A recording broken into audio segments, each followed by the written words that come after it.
All right, guys. So first things first, let's do some hazmat. Oh no, no, more coffee. Whoever just yawned.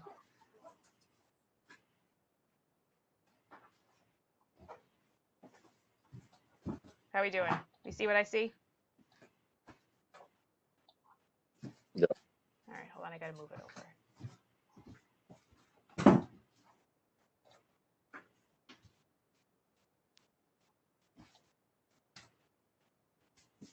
No, I don't want that one.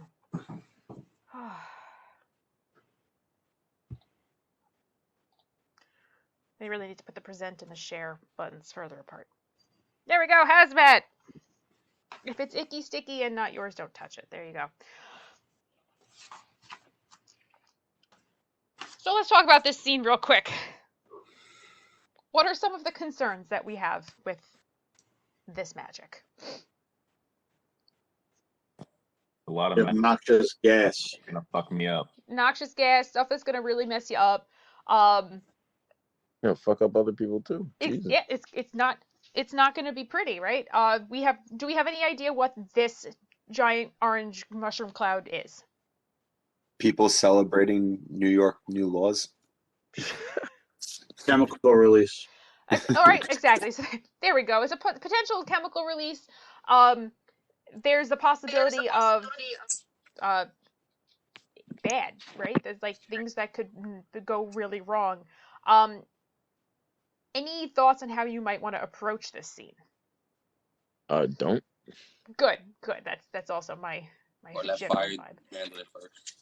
Good, because now let's go back to your BLS days. BSI scene safe. Nah, I wouldn't call that safe until you know what you're dealing with. Not necessarily something you're going to want to go rushing towards.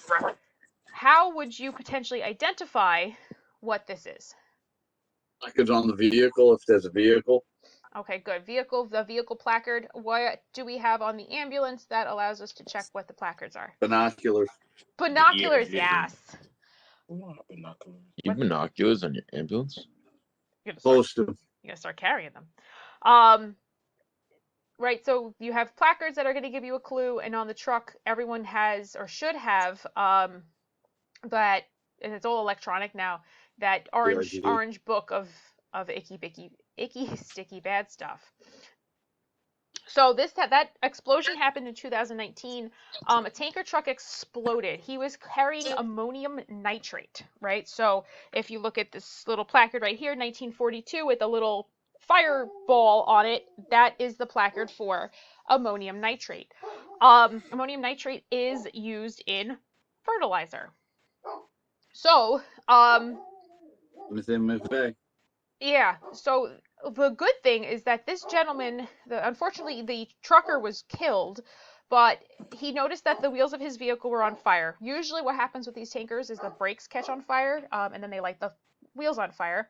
As he noticed this, and he pulled off the road, and he pulled significantly off the road into some random side road, tried to put the fire out, at which point he was actually killed when it exploded. It left a massive 15-foot crater in the road. So, extremely large explosion. Vehicles that we are going to give potentially a lot of space to during operations. There we go. So, hazardous material placards.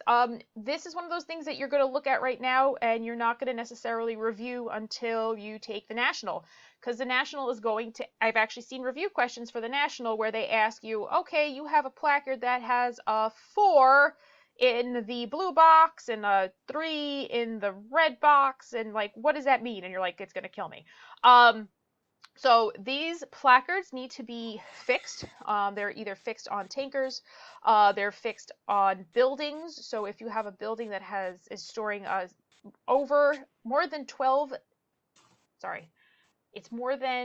it's 12 D tanks, and an M tank can be stored without a placard.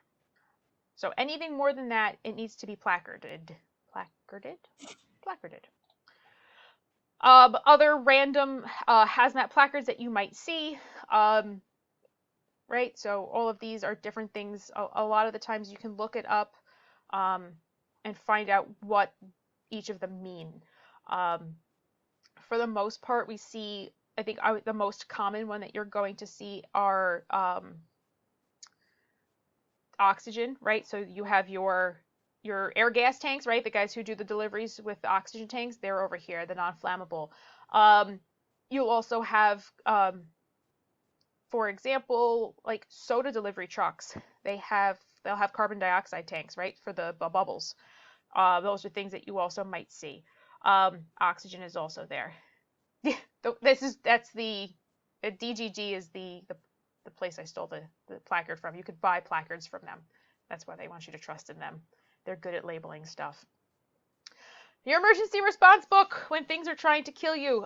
This gives you all of the information that you need to know in regards to what the hazardous material is, what your protection distance is, how much you need to evacuate, what PPE you might need, and the isolation from it. So depending on what material is involved, it will tell you exactly how far away you should be parked and how much area you need to evacuate in the event that you happen to be the first person on scene with the icky, sticky, bad stuff.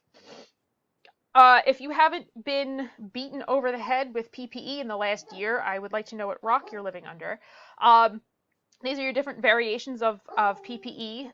So pre-COVID, we were all kind of here at level D, right? So you didn't wear any sort of extra coverings over your clothing. You had eye protection, gloves, right? Now we're kind of a little bit more here where you're maybe doing a P100 respirator. Ebola, right? We all got to wear the fun bunny suits. And then it goes up until you're level A, which is the greatest protection that you could have. You need to be heavily trained to use this because it's like you're wearing a SCBA, you're wearing all sorts of other magic stuff, and you're going to be putting on this big rubber suit. When you're wearing this big rubber suit, you're limited to how long you can operate because you sweat. So dehydration is a significant issue. Uphill, upwind, and upstream, right? This is pretty much your simple rule of thumb for, any hazmat material incident. If you happen to stumble upon one of those things, this is when you need to make sure that you're staging yourself appropriately. When it comes to contamination, there's two different things, right? So you have your primary contamination, which is you have been directly exposed. So we're back on that nitrogen or the ammonium nitrate explosion, right? And you happen to be nearby and you are exposed directly to that mushroom cloud of doom. That's primary contamination. Secondary contamination is you've come in contact with someone who has been contaminated, right? So you've got hazardous materials on you and you don't know it, and you come in contact with another person or an object and you transfer that contaminant. So that's your differentiation between those two. So vapor pressure. This is one of those things that we kind of give you a brief view of so that we understand how gases work, right? So any liquid in a container will exert pressure in the space that's above the liquid. So, when you open that bottle of soda, it goes, that's that pressure, okay, that we're talking about and above the liquid. However, and that's also why your soda goes flat, right? So if you release that pressure, that carbon dioxide is no longer being pushed into the liquid, so it can escape into the atmosphere. And it wants to be equilibrium. That's the whole world operates on equilibrium, where you have, diffusion and osmosis, and you have all of this stuff where, like, if you have a lot in one spot, it wants to disperse out to everywhere else. Same concept here. So if you have gas in a container and there's liquid in that container, it's going to be pushed into the liquid. But if you release that pressure, the pressurization, it's going to disperse to try to equalize with the atmosphere. So if you have a liquid, if you have a liquid that is high vapor pressure, it will evaporate rapidly, right? So like when you spill alcohol on the ground or whatever, like rubbing alcohol, not like booze. If you like spill rubbing alcohol, it's a high vapor pressure, so it will disperse relatively quickly, right? It kind of evaporates a lot faster than water, for example. Meanwhile, you have low pressure liquids, which will evaporate much slower. So when it comes to hazardous materials, if you have a high vapor pressure liquid, it's going to disperse and spread out a lot faster than a low vapor pressure liquid, which means that low vapor pressure liquids will create like a cloud along the ground, okay, that is kind of increasingly toxic. Other things that will affect how a liquid evaporates, temperature. So if it's really hot, it will evaporate faster. If it's colder, it will go slower. Humidity, because if there's a lot of water in the air, it will reduce the amount of vapor there is, right? So like sort of think about when you're outside on a hot, humid day, you get sweaty and that sweat stays on you versus on a nice, windy, temperate day where you get sweaty and it evaporates really quick. Same concept. Wind speed, so if it's really windy out, it'll evaporate faster. Shade, right, it'll evaporate slower. And surface area, so if it's spread over a large area, it will evaporate a lot faster than if it's spread over a concentrated area. So after vapor pressure, we cover vapor density. It's relative to air, so if air equals 1, the density of that other gas will depend on whether it sinks or floats, right? So carbon monoxide is a little bit lighter than air, so it will kind of fill up a room. Methane releases, it's much lighter than air, so it'll float. Propane is a lot heavier than air, so if you have a scene where you have a propane gas leak, it will fill the room up from the bottom up. Whereas like carbon monoxide was kind of like in the middle, it'll kind of just disperse into the air relatively evenly, and methane will be at the top of a room. Helium also, right? So you also kind of understand, like if you've ever sucked on a helium balloon, which I'm sure most of us have, right? It makes your voice a little higher because it's lighter than air, as opposed to I don't know if anyone's ever seen the YouTube videos of people who take sulfur hexafluoride and they get that really low demon voice because that gas is a lot heavier than air. So we're moving on to a different classification of hazardous materials. We have our acids versus our bases. So acids are extremely low pH, and when we talk about pH, it's we're discussing the hydrogen ion, and the number, the 0 to 7, is the power, to which we have the potential. The P stands for potential of hydrogen, which is pH. So the lower pHs have a lot more hydrogen in them. So that's your sulfuric acid, hydrochloric acid, any sort of, even like vinegar is an acid. And then you have your bases, which have a very high pH, which is bleach and lye. So which one do you think does more damage?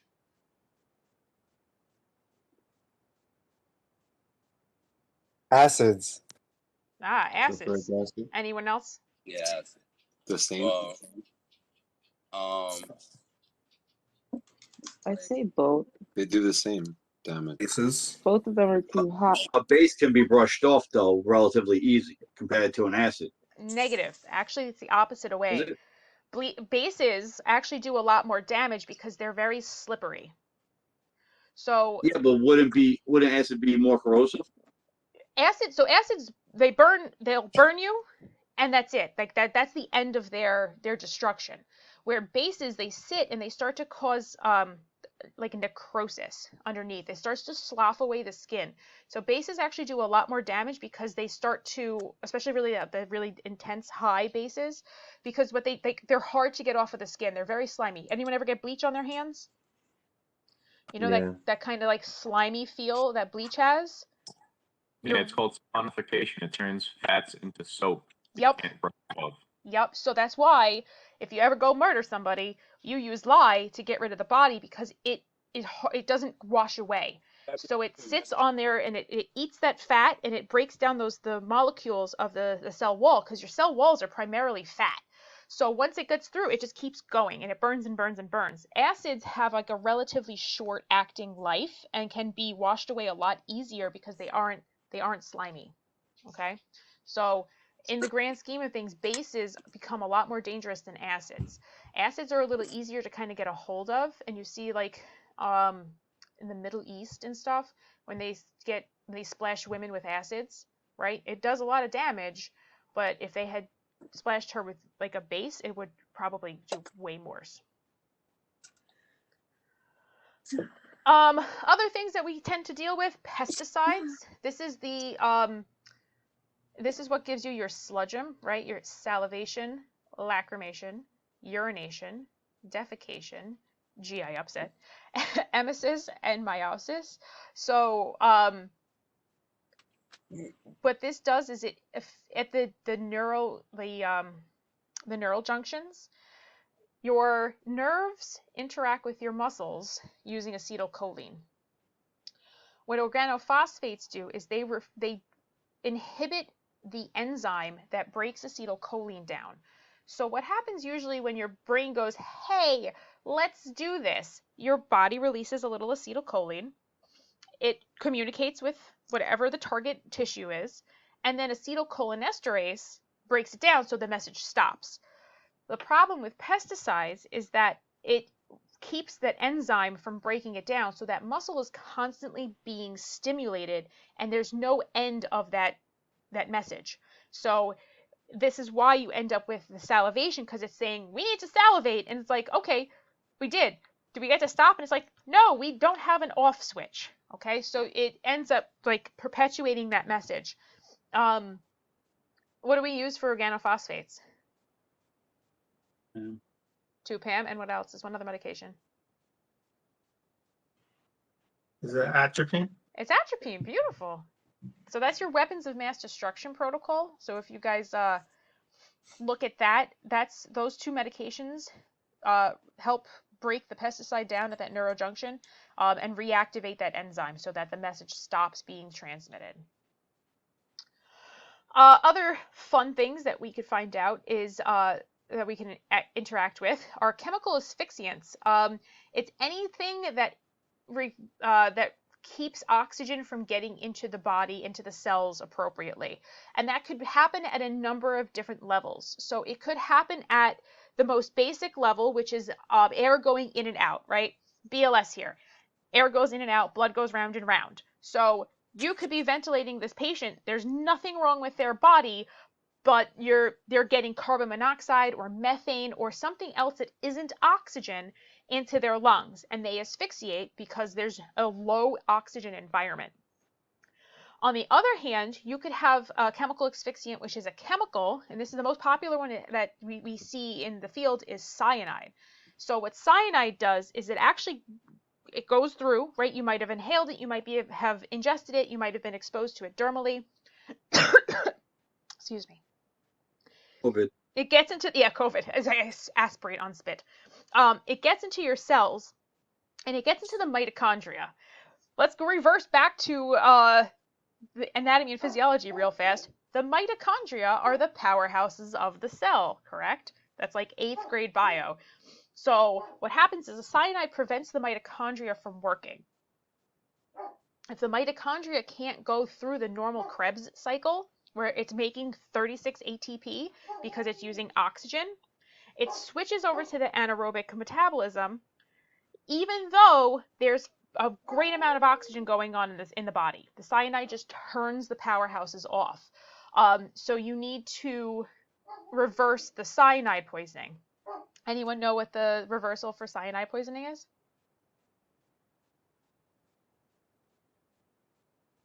It's a drug that every BLS truck has just in case. I just don't remember the name. That's duodote. That's for the nerve agents. The duodose are the nerve agents. The cyanide is a different medication. It's actually a cyanokit. Yeah.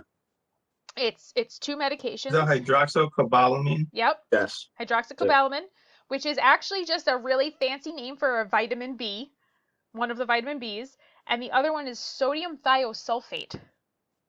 So it comes in a little kit. It says cyano kit on it. It has 2 glass vials, and we're going to talk about when you're doing medication administration. We'll talk about it later. But you pop there's a valve so that it'll actually administer the medication.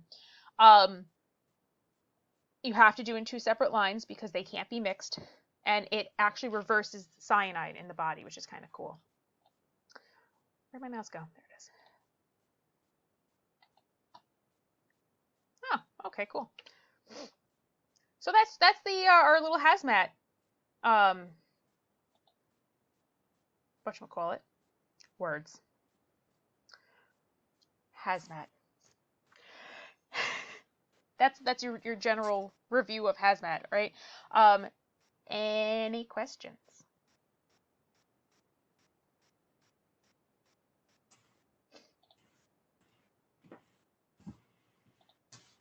Awesome. Do you have enough time to treat cyanide poisoning? Like, isn't it fast acting? Cyanide poisoning is relatively fast acting.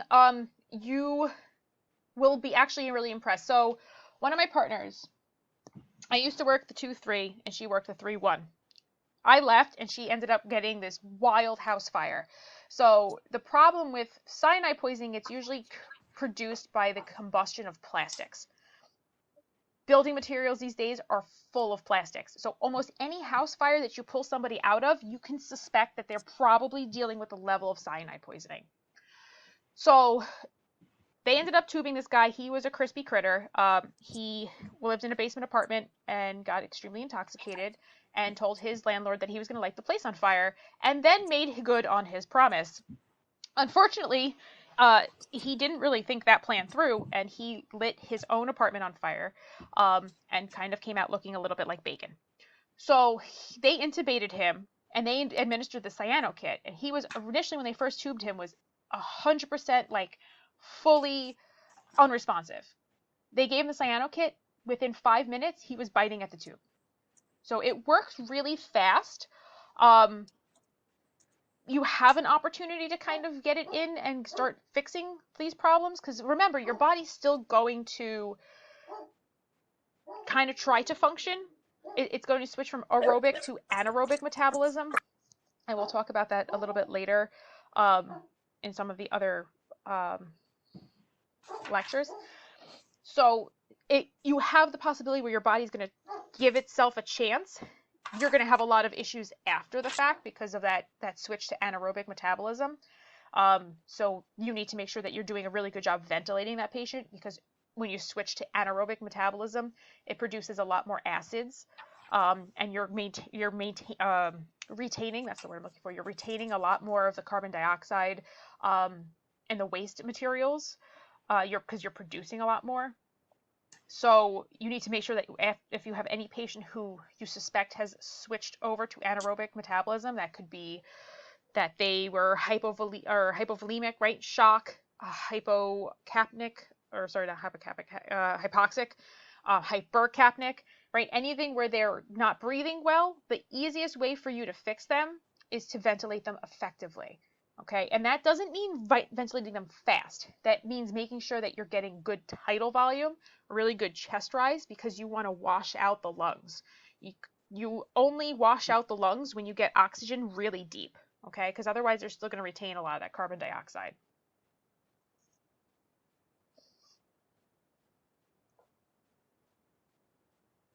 Any other questions before we go to the next lecture?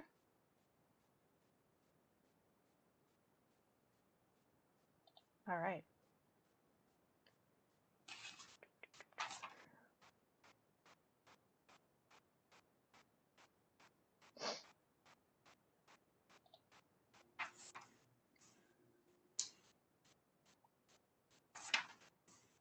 Disaster response. So when we talk about like terrorism and weapons of mass destruction and stuff like that, a lot of the things that they go after are critical infrastructure, right? So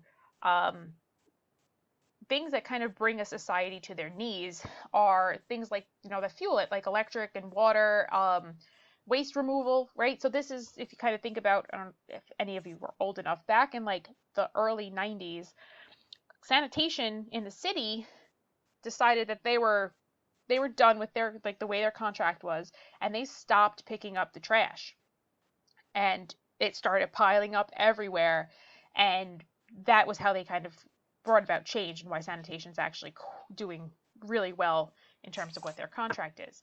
Or Sandy, right? When we remember when everyone was like fighting for gas after Sandy because all the pumps were down, it was a natural disaster, but from a terrorism, weapons of mass destruction kind of perspective, that's the fastest way to kind of bring a society down.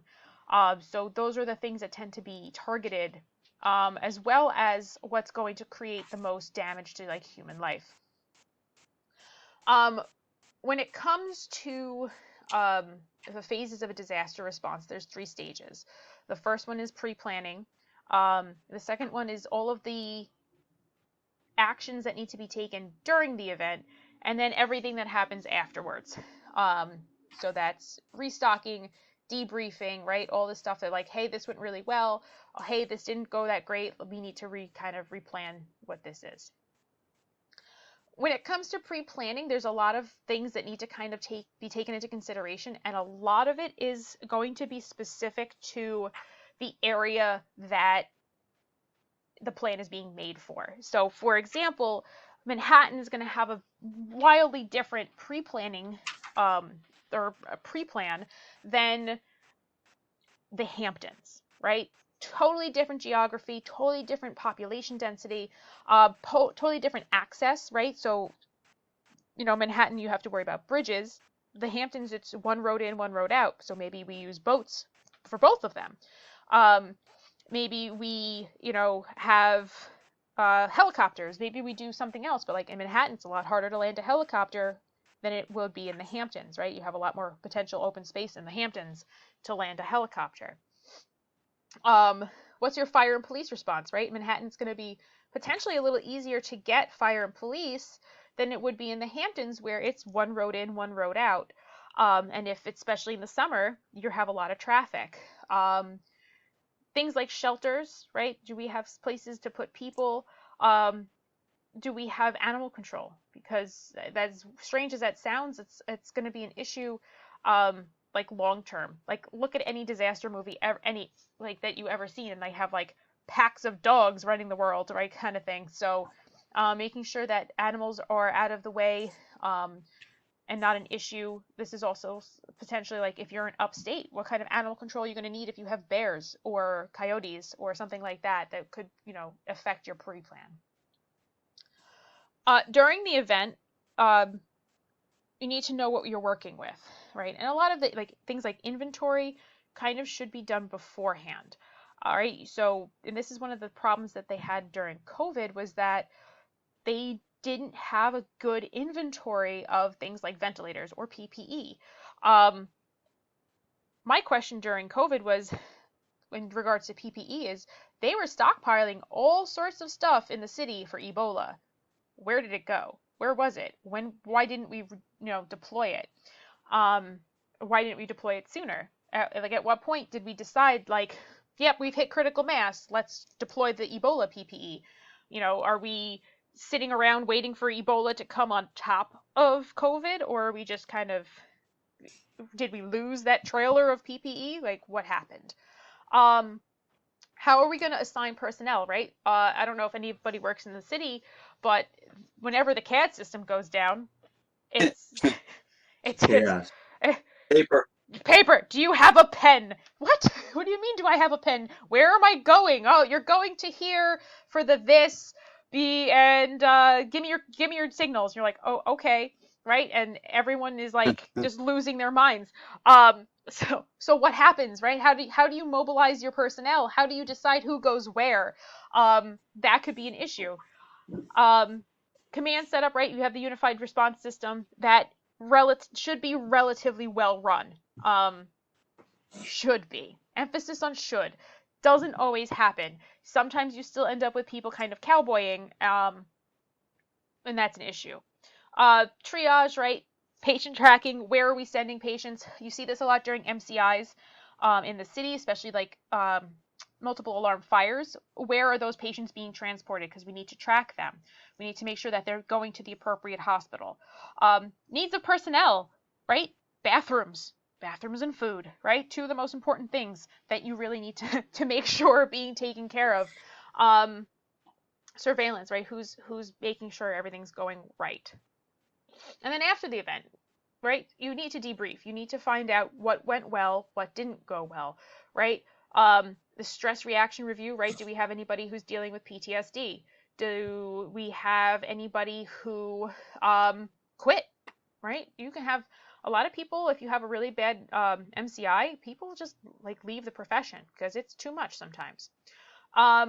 Physical exams, if anyone got hurt or needs some sort of other attention, right? I know Suffolk is really good about doing firefighter rehab, right? So they'll pull some of the firefighters out of the fire after 20 minutes or so. Hey, you need to sit, you need to hydrate, we need to take a blood pressure, right? We need to check your vital signs, make sure you're okay. Accountability. Who did what well, who did what not so well, right? And then you go to the after action report of what do we need to do better and who should we give a high five to, because you have to do the acknowledgement, because that's how you keep morale up. And that acknowledgement seems to be the area in EMS that's probably one of the most lacking, right? We have a lot of people who go out there and do a great job and a lot of people who never get acknowledged for it. And yes, we do this not for the fame and glory, but at the same time, it's nice to know that you've been recognized for doing a good job. Some MCIs and issues, just kind of a rundown, just kind of give you an idea. So 2018, they had the Camp Fire out in California, right? It was the most costliest natural disaster thus far. The 85 civilians died, 12 civilians and 5 firefighters were injured. Over 18,000 buildings destroyed, over 150,000 acres burned. It burned for almost the entire month of November. I don't know if anyone remembers this one. It was on the news. People were losing their homes. It was a very fast-moving fire. They had a really difficult time kind of keeping it under control, because in the area there was salvage logging. So they just kind of knocked trees down and logged a lot of other trees, and it just burned right across from a previous wildfire as well. So then on top of that, they had issues with the shelters that they had people living in, right? So you've got, 18,000 buildings destroyed. A lot of those were homes. So you had a lot of people who were homeless now that were kind of being moved into shelters. And norovirus, we talked about this a little bit last lecture, right? Norovirus is a GI, vomiting and diarrhea, Montezuma's revenge kind of vibe. It travels very easily in crowded shelters or in crowded locations. So a lot of people were becoming very sick from that, and that now put a strain on the hospitals as well, because you had a lot of people coming in with dehydration symptoms from the vomiting and diarrhea. A lot of children were developing PTSD symptoms. You had drinking water concerns, right? So all of these things kind of played into making this disaster a lot worse than already was, right? You had fire staff that was limited. They had people from like Pennsylvania driving fire trucks cross country to go help with this fire. So just pretty massive. So when you're looking at the pre-planning, post-planning, what went well? Not much. What went poorly? A lot. So this kind of was one of those like, hey, this is a what's the word I'm looking for? Nope, it's gone. This is one of those events that really sentinel. It's a sentinel event, right? That we now plan more appropriately in the future. I don't know if anyone remembered Snowmageddon from 2010. There was a massive amount of snow that fell over like a day. Almost 3 feet of snow across a lot of Pennsylvania, Jersey, Delaware, etc. People were dying in multiple car pileups that people couldn't get to.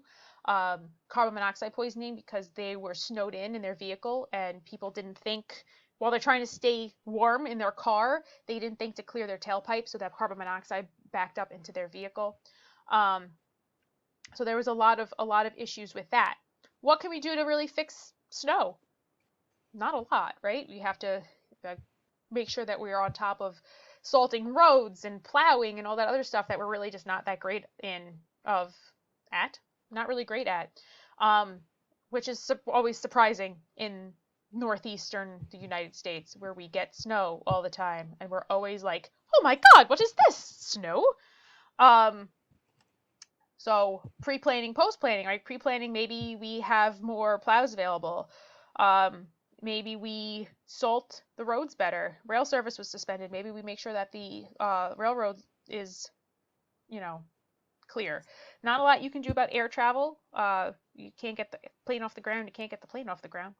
Wouldn't necessarily want to go flying into a terrible snowstorm. Missouri in 2011, right? They had a massive tornado.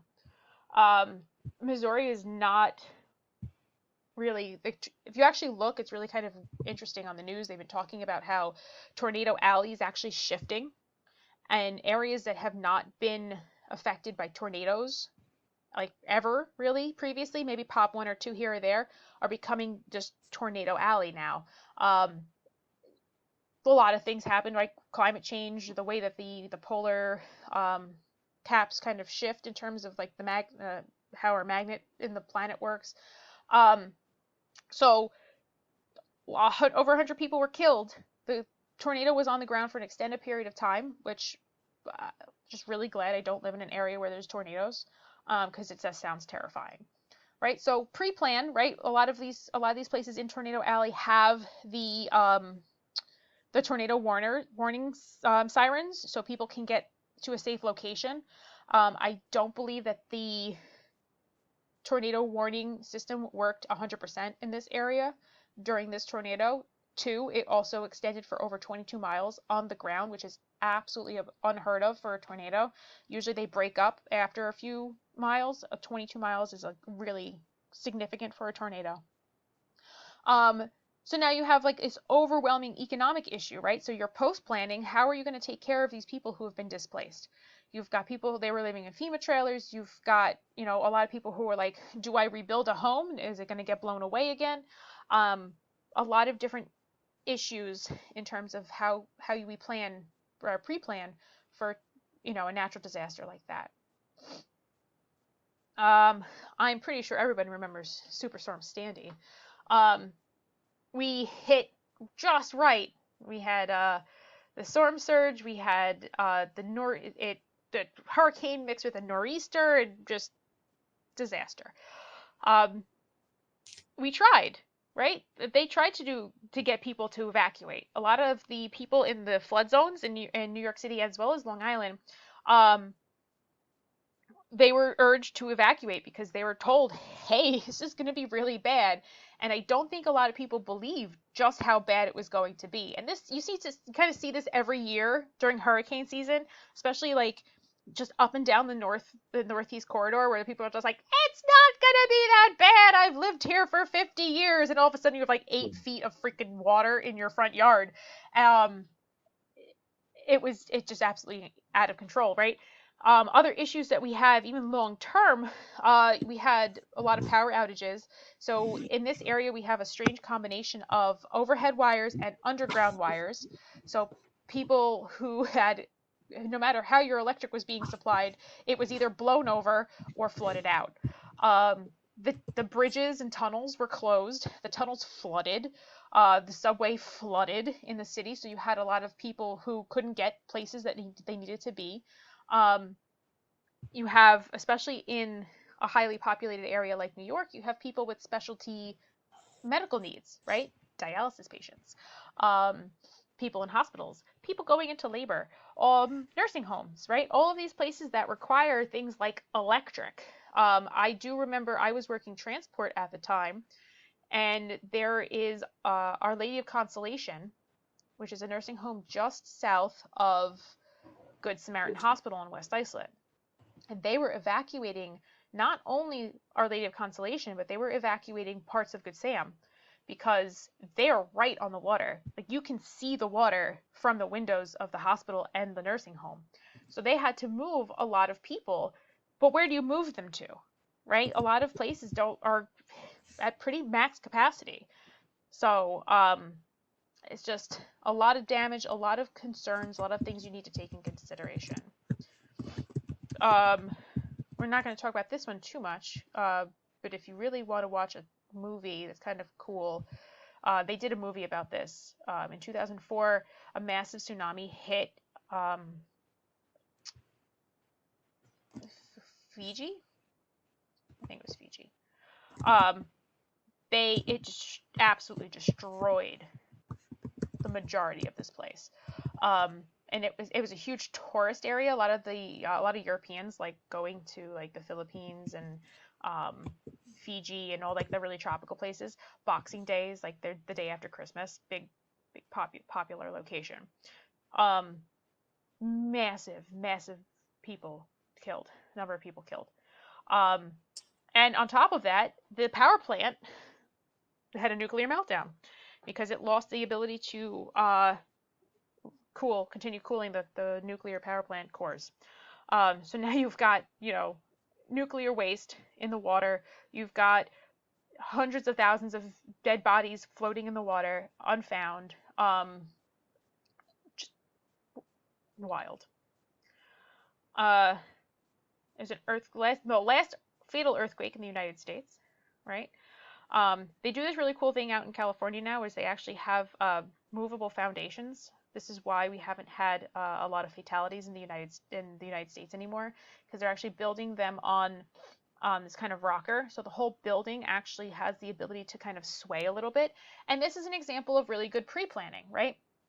So we understand that we've decided to build a city on the edge of a tectonic plate. So let's make sure that we do something so we don't have to rebuild it every single time we have an earthquake. So just kind of cool how we've done different things. Other things that we have to consider in the national curriculum, because I don't think we don't really deal with a lot of these things here in the Northeast. Maybe avalanches occasionally. Landslides and mudslides in California, absolutely. A lot of avalanches in like Colorado region. But you guys, we're all national now in terms of the curriculum, so you have to know this. Most of the time, the avalanches are caused by humans.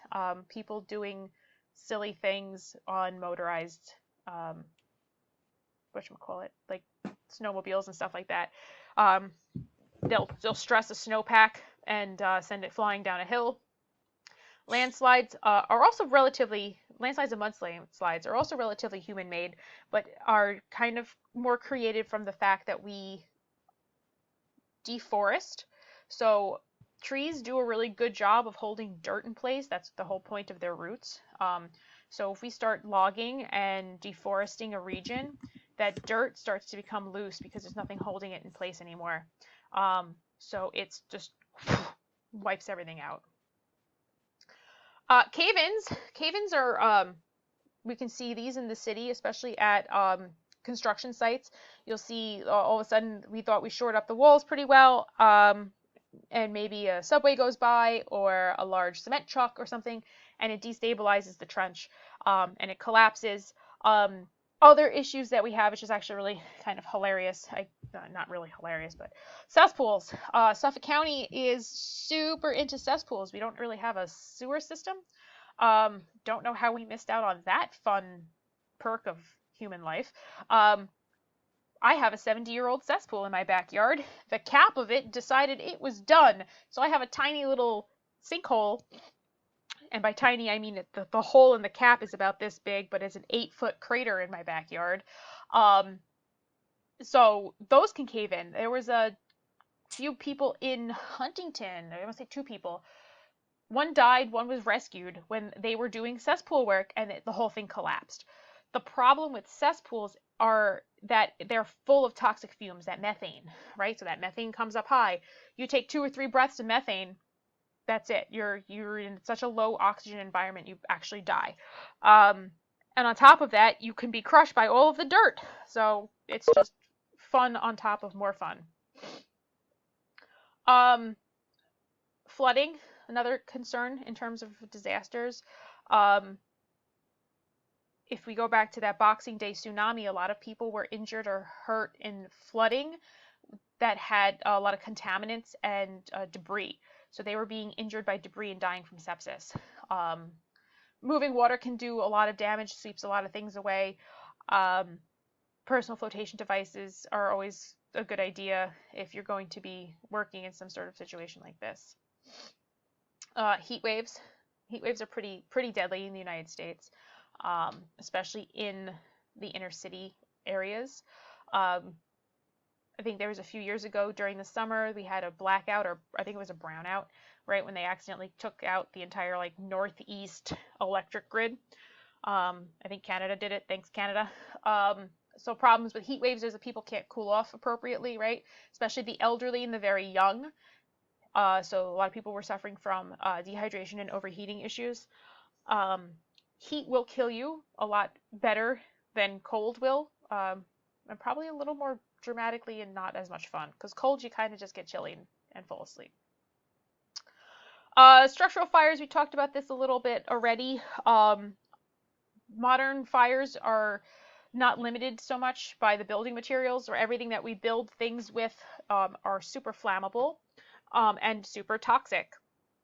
In regards to staging, right, we should not be right in front of this. This is the fire on Liberty Avenue from about 4 years ago.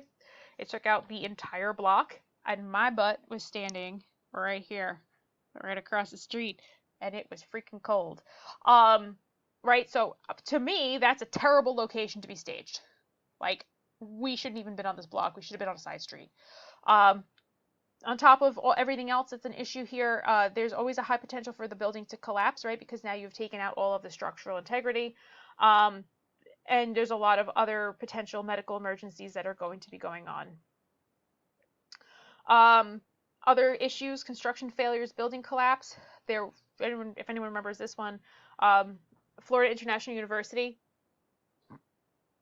they had put up this prefab super bridge to cross this highway, and it just collapsed and killed a bunch of people after it fell on their cars because they were all stopped at a red light. So that's a bad day. Even though the prefab was supposed to be able to withstand a massive hurricane, alas, it did not. Here's a blackout I was talking about from before. Oh, sorry, it was Ohio. It was Ohio, not Canada. Sorry, Canada. But when you start taking out the electric, right, you start to disable all of the emergency services. So not only did we have a blackout, there was a heat wave. So now you have patients who are suffering from heat-related injuries and illnesses. You have a disabled 911 system because our infrastructure is based on how we communicate with the radios. All that stuff requires electricity. And you just have mayhem, right? Because when the lights go out, the scary crap comes out. I don't think we need to talk about this too much. This is pretty relative Relative to now. Yeah, it happens. We see this a lot, right? The city has been pretty tumultuous in regards to civil disturbances, which peaceful civil disturbances are one thing. When it turns into a riot, that's another. Do not leave your partner. Stay together, right? There's power in numbers, and you are there designed to kind of protect each other. And always remember, you are always under surveillance, especially now with cell phones, even not during a riot kind of situation. Just remember, someone's always watching. Sniper situations, right?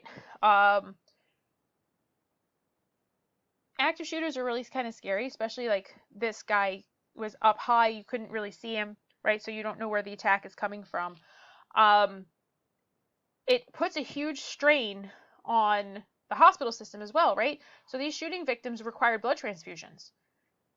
Hospitals only have a limited amount of blood because blood products only are good for 2 weeks. So they keep a limited amount of blood. So this is one of those pre-planning, post-planning things. In regards to, you had what are we going to do in terms of moving these patients? And the 911 system didn't end up transporting a lot of these patients either. People were being brought to hospitals in pickup trucks, right? Civilians were transporting a lot of people because everyone was like, there's just so many people getting hurt.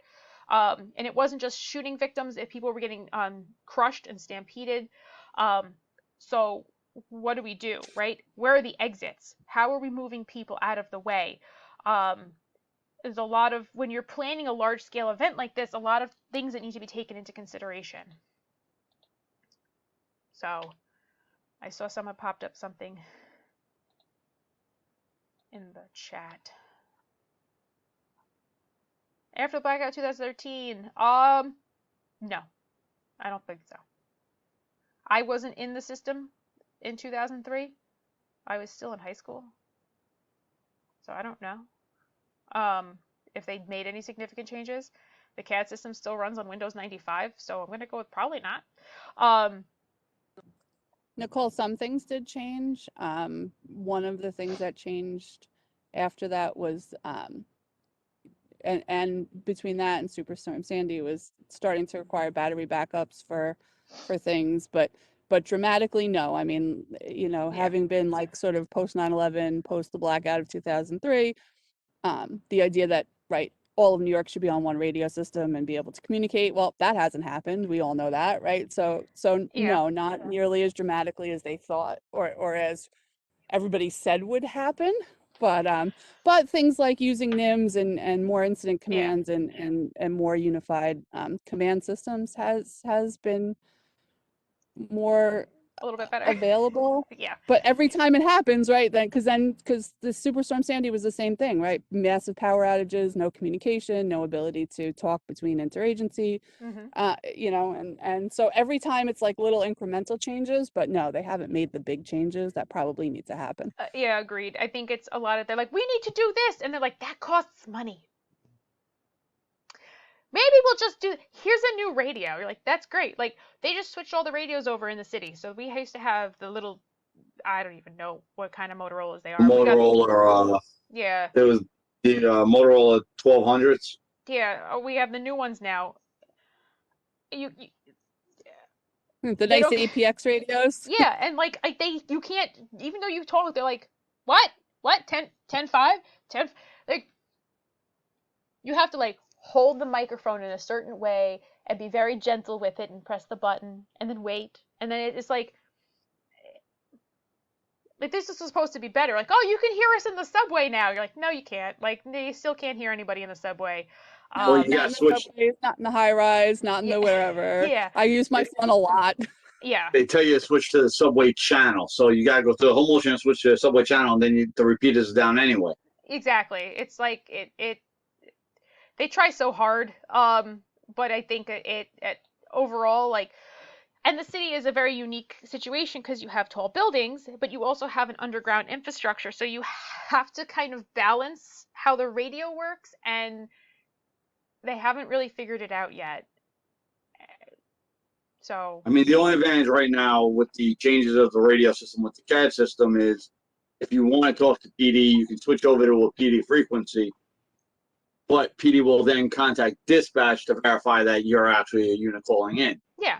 So, And you can communicate with fire on the ground as a CFR. Which they actually started monitoring the channel recently. When the radios work, which is always exactly. So any other questions about kind of how, we do pre-planning, post-planning? A lot of this stuff is being made by people who are not us. We are really kind of in the action and then contributing to feedback after the fact, but a lot of the pre-planning is done by people who make a lot more money than us.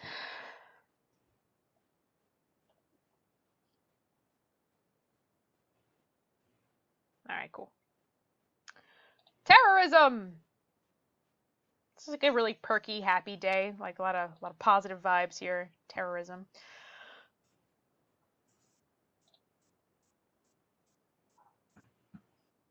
Go away.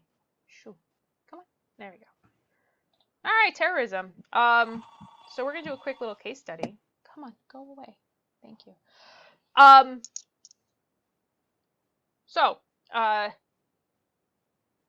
want to say this is 2016, maybe a little bit before. 34-year-old male was brought into the ER. Status posed multiple traumatic injuries after a bomb explosion.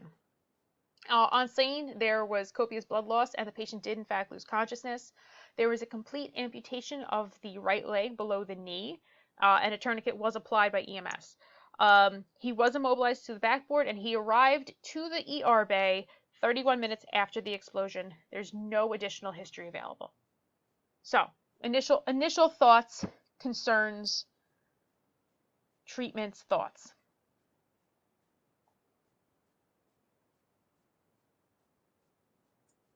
Via multi-trauma. Multi-trauma, okay. I mean, it's tertiary blast. Yeah, direct impact. You got multiple blast concussors on this one. Okay, good. So bomb explosions are tricky, right? So you have your array of different injuries, primary, secondary, tertiary, quaternary, where you have pressure, you have debris, you have fire, right? So bombs can be very complicated injuries that to deal with, but are also extremely popular amongst terrorist attacks. What else? Any other thoughts? You could also have chemicals. Good. Chemicals, right? Dirty bombs. Dirty bombs are a problem. So, decon. Was decon available? Was decon performed? What else? What's the radius of the explosion?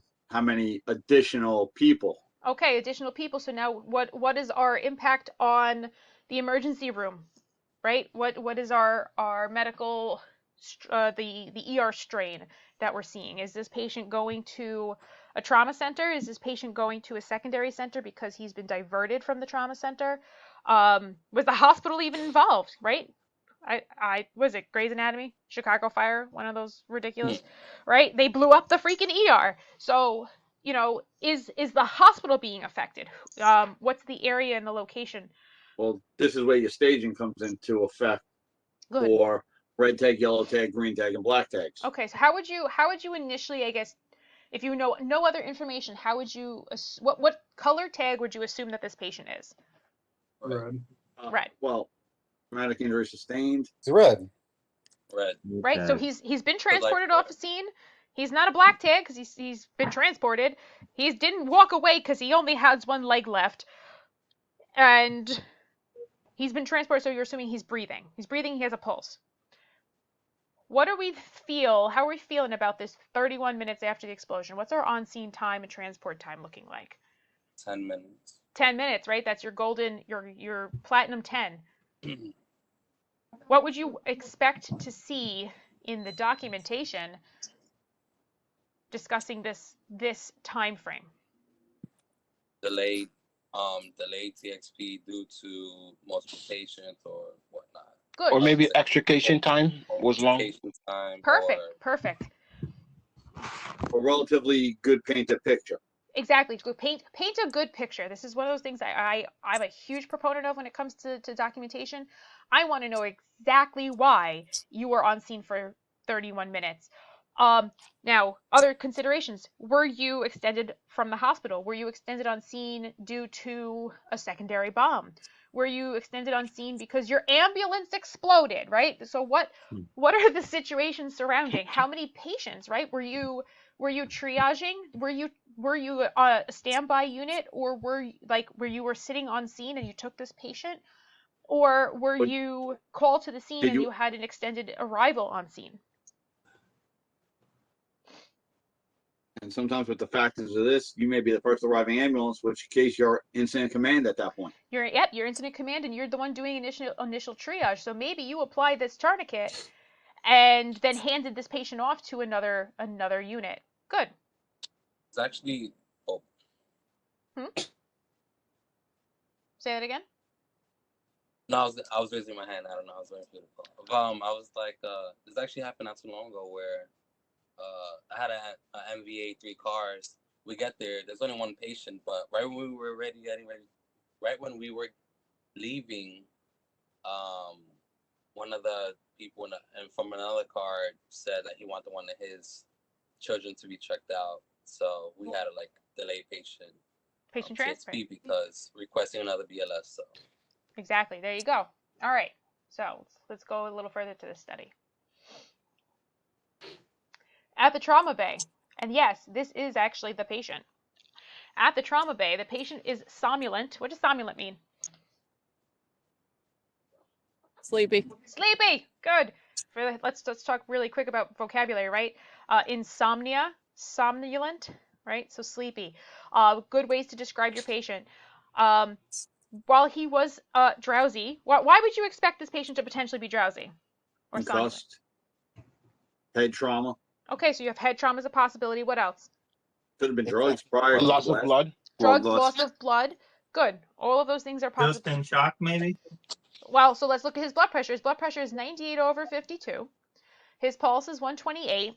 His respiratory rate is 28.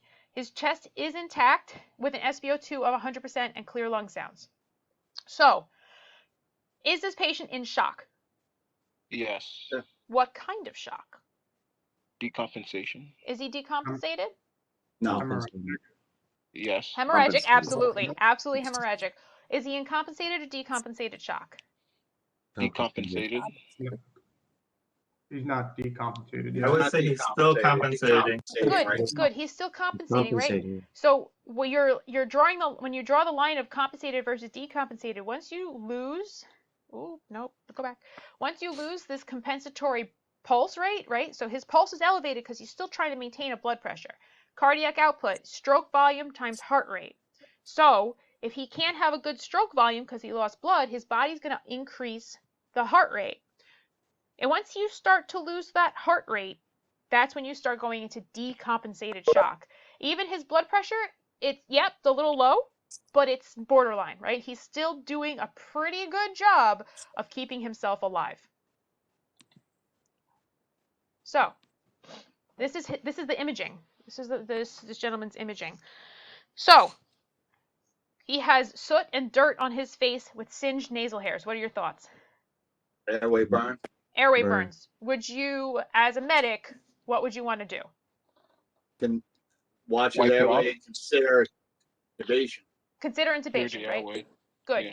Good. So you're gonna be aggressive about this guy's airway, especially he's got burns to the face, trunks, and extremity, right?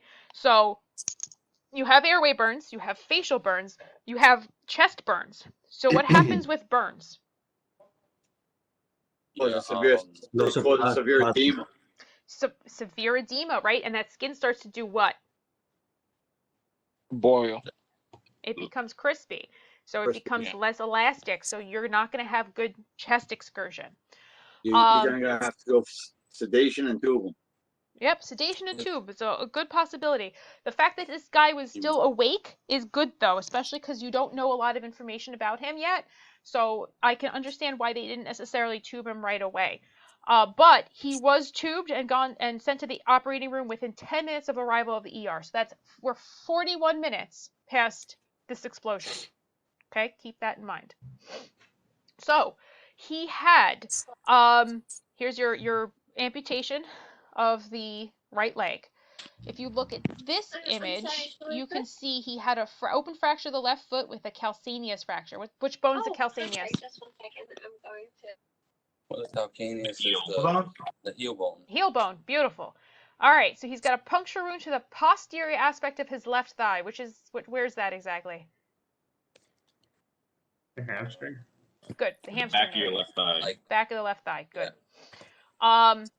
The bleeding was not fully controlled by the pre-hospital tourniquet. So, what is your treatment if the first tourniquet isn't working? Apply another one. Do another one Where? above. 2 to 3 inches. High and tight, 2 to 3 inches above the first one. What are you looking for when you apply a tourniquet? Absence of pulse. Absence of pulse. You don't have a pulse anymore. Beautiful. On an amputation, probably the bleeding to stop. Just to bleed. Yep. Oh, yeah, well, Good. yeah. No bleeding. So, sidebar. Tourniquets are painful. Okay? Do not cover a limb that is tourniqueted. I've One of my partners had a patient, they put a tourniquet, or this is a story I've heard, they had a tourniquet on a patient. Patient said, hey, this hurts, this hurts, this hurts. They had covered it. The patient had reached under the blanket, released the tourniquet because it hurt so badly, and then bled out and died. Do not cover a limb that has been tourniqueted. All right. Any other thoughts or concerns about this current picture for this patient? So you're saying don't wrap? Long-term infection. Full stop. Perfect. Perfect. Long-term infection is going to be a possibility for this patient. What other pre-hospital treatments would you have potentially? So we have a tourniquet in place. What other potential treatments do you want to do? We talked about intubation. What else? Maintain IV access. What kind of IV? Well, keep them warm. Keep them warm. Yes. But not the tourniquet leg. That one can be chilly. Keep them warm. Well, these hypotensives, so you want to give at least fluids for a bolus. Okay, fluids are a possibility. You want to be cautious. His blood pressure is still pretty decent. Compensating.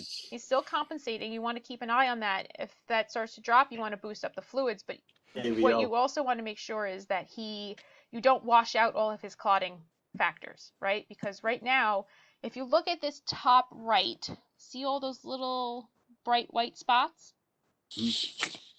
That's all debris. That's from the bomb. So he's got all these little teeny tiny areas that also could be bleeding. So you don't want to start losing blood from additional injuries. He also has a massive, like look at that ankle. Like that's actually the ankle, like what his ankle looked like, right? So you have a lot of blood and edema in this area also. So you don't want to like completely wash out all the clotting factors because yeah, you're controlling this amputation, but you want to make sure that his body's doing what it can to clot elsewhere. Good. All right. Can we backtrack a little bit? Sure. So in terms of the nasal hairs, can you go back to the last slide? Yeah. What are we saying, that just because the nasal hairs are singed, we automatically want to intubate? You automatically want to consider. Okay, so you want to, if the patient's awake and talking to you, that's fantastic. But this is a patient who you're going to potentially want to be very aggressive with airway management, because what happens with burns? They swell up real quick. They decomp real quick when it comes to an airway burn. Especially By the time you get a tube, if you don't realize it quick enough, you're not going to be able to get a tube down. Yeah, so you have the possibility of, singed nasal hairs are one of the first signs of an airway burn, right? Because that's right here, that's the external bits that you can see. So if this patient isn't able to talk to you, or they start having stridor or wheezing or something like that, you're going to want to be aggressive with intubation, because that airway is going to go and just swell up real fast, and you're not going to have an airway. What is the midline in terms of treating somebody in that situation with, they're conscious, yeah, they are breathing at 28, but also because of what the overall incident was, you don't want to put them under, because isn't there also side effects with something like that, in terms of like they can go into a coma and you want to keep someone awake after, with possible head traumas and something like that? Oh yeah, there's definitely a possibilities of other side effects. But go back to airway, breathing, circulation. If you don't have an airway, you don't have breathing, you don't have circulation. So you have to make sure that you keep that airway intact. So if he's able to manage his airway well, and he doesn't appear to be going into any sort of airway edema, and you have a relatively short transport to the hospital, you can probably manage. This might be a patient who would benefit from humidified oxygen. But if you also realize that this patient, he's got an amputation, right? He's got a traumatic amputation. He's going to the OR. They're going to tube him. So it's easy to get the tube immediately rather than wait. Yeah, so you're kind of balancing. Like, do you want to sit on scene and call to get orders to sedate and intubate? Probably not. That makes sense? You have to, it's like looking at the whole picture to determine what you're going to do for this patient. All right. So, Nicole. Yes. It's Frank. How are you? I'm good. How are you? Good. a lot of good questions and answers that are going back and forth. Students, keep up the good work. I don't see Ashley Watts Yes, on the roster. Did she come in? I don't have her as checked in. All right. How about on Monday? Was she checked in on Monday? Yes. All right. All righty. Very good. Just keep up the good answers and questions, folks. Keep Nicole on her toes. Thank you. Thanks, Frank. Thank you. Will do. Not a problem. All yours.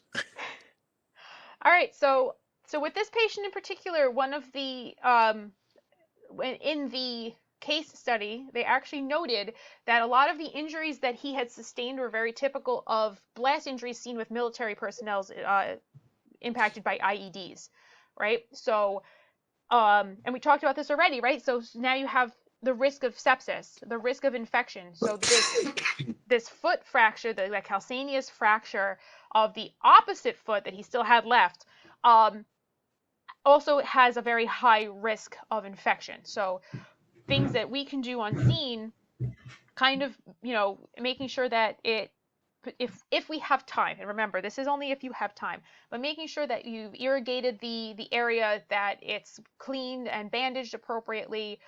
Those are all things that you can do to help improve this patient's outcome. Other things that they did for this patient, which are kind of cool.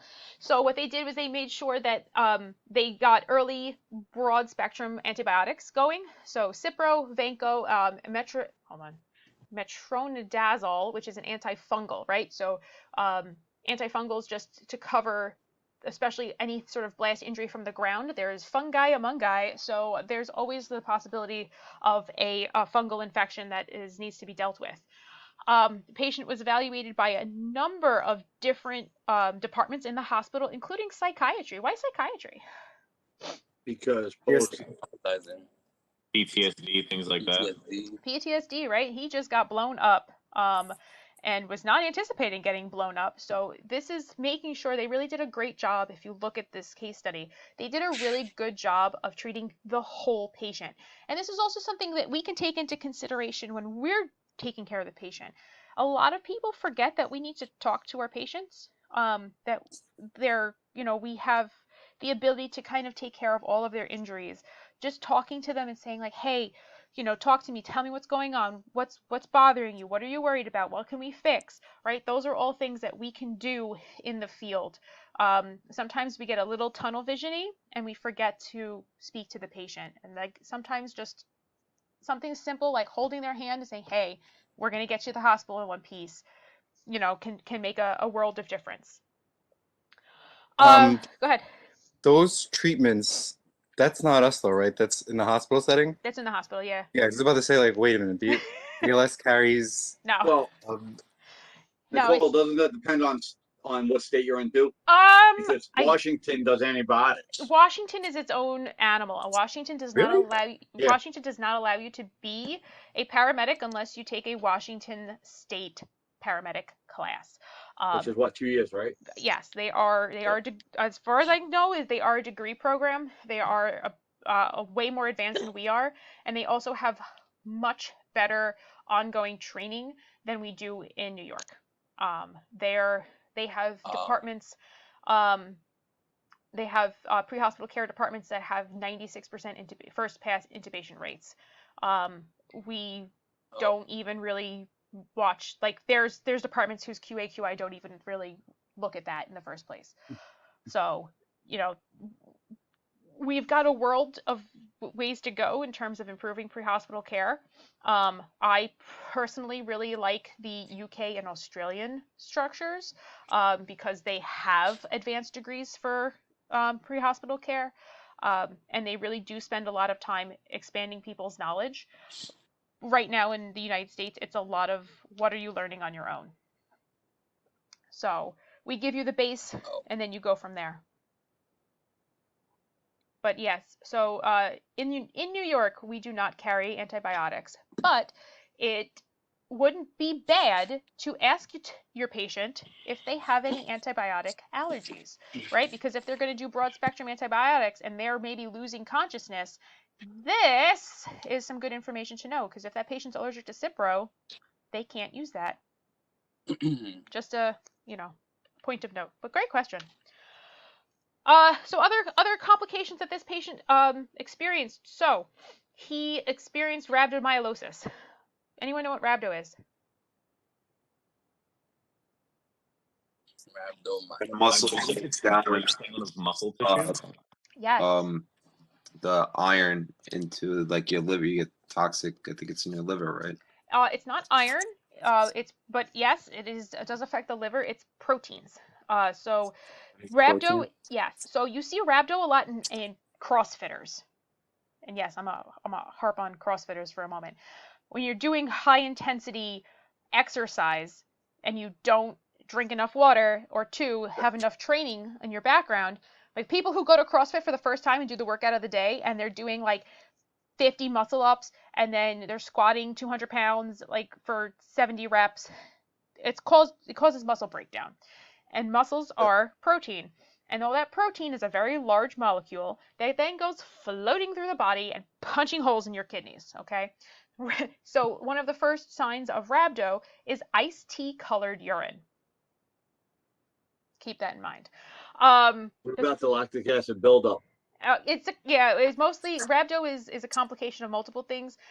It's mostly defined by the protein in the blood due to muscle breakdown. The protein's myoglobin, and myoglobin is high in iron. That's the That was the problem, right? Yes, but the bigger problem is that the protein is a large molecule, and it does a lot of damage to the kidneys. Rhabdo needs to be treated with a lot of fluids. Okay, like aggressive, like 6+ liters of fluid, because you're flushing out the kidneys to make sure that they don't get damaged. The patient also experienced an intrathoracic foreign body. They found out that it was embedded in his right atria, right by the right coronary artery.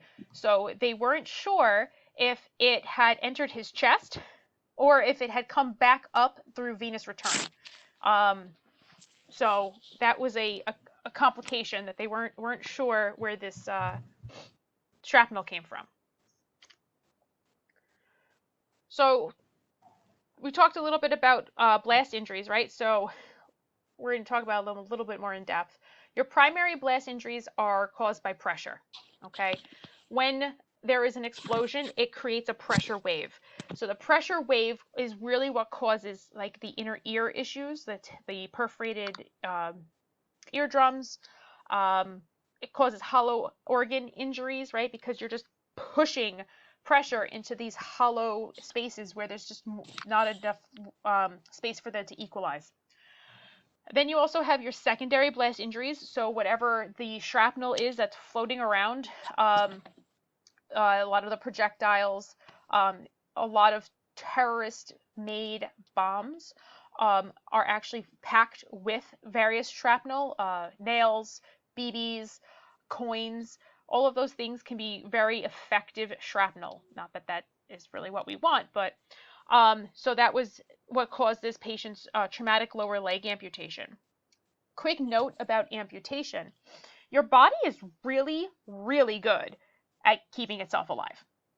If you have a patient who's had a very clean amputation, what the arteries do is they just go and they shut themselves down, okay? So they clamp off really well. So you actually will see less bleeding in a clean amputation than you will in a really ragged traumatic amputation. So part of the issue, I think, with this patient and the tourniquet that was applied is probably when they first applied it, they had good control. But after a while, those arteries were like, oh, I tried. And they start to kind of open up a little bit and there's more bleeding. Any sort of ragged, non-clean amputation kind of leaves like the arteries, like the muscles can't do their effective clamping down. Then you have which isn't on this list here, but the tertiary injuries is when the patient gets thrown into something or something falls on the patient. So if you get thrown into a wall or thrown into the ground, that's your tertiary blast injuries. Then you have your quaternary injuries, which are other effects, such as burns. So this patient had a 38% body surface area thermal burn. And then your quaternary injuries, which is your 5th level, are your dirty bomb issues. So here's this is the patient who they brought in. I don't know if anyone remembers. This was from the Boston Marathon. Remember, what year was this? 2013. Remember they had the 2 bombs set up at the finish line? So, and then they ended up having to find these guys because they escaped into Boston. So every year, Boston Marathon has about 36,000 runners and about 1 million spectators and volunteers. Massive event, right? This is an event that has a pre-plan. This is an event that has a during plan and has a very effective after planning. So they had planted these 2 bombs at the finish line, and they detonated them about 14 seconds apart and about 200 yards apart. 3 people were killed, including a small child who was a spectator. Okay? You actually see, if you look up here, this guy with the cowboy hat, he's holding the artery of this gentleman from the amputation. He's holding that artery closed. This man saved his life. 100%. 31 minutes from explosion to arrival at hospital. Is that acceptable in an event like this? Yes, considering what it was. Absolutely. That's fantastic. That's fantastic timing, right? That's impressive, because think of all of the panicked people now trying to flee the scene, right? And then you already have traffic pretty much shut down because it's the Boston Marathon, so that area is probably pretty good. Could you imagine if it wasn't, if the traffic wasn't controlled? They would have had a much higher extended transport time to the hospital. They had EMS on standby. So you already had PD, you had EMS, you had volunteers who had relative, maybe from some first aid training.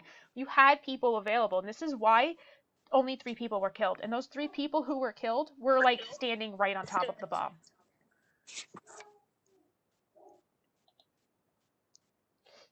We're not going to do that. All right. Why did they give that guy gloves? I don't know. I'm realizing that he's just touching someone's artery, bare hands. He has no idea anything about that guy. You know what? But good for him. Good for him for not being afraid. The rest of us be like, hold on, I gotta put gloves on. That was a full on, instinctual. He just went and he did it, and he saved that guy's life. Which absolutely 1,000,000 times kudos to him, because he definitely would have been another fatality of that situation. Any questions, concerns, thoughts? How come he didn't have more blood in his hands? Wouldn't the artery have been spurting? Probably, but he looks like there's probably about an inch. He was holding it there was here, and there was an inch past it, so he probably was like, let me go around that spurt. I also don't know at what point he got to this guy. So yeah, a lot of factors, a lot of different factors in play there.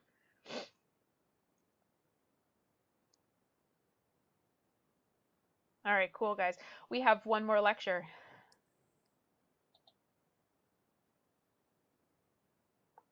Crime scene awareness.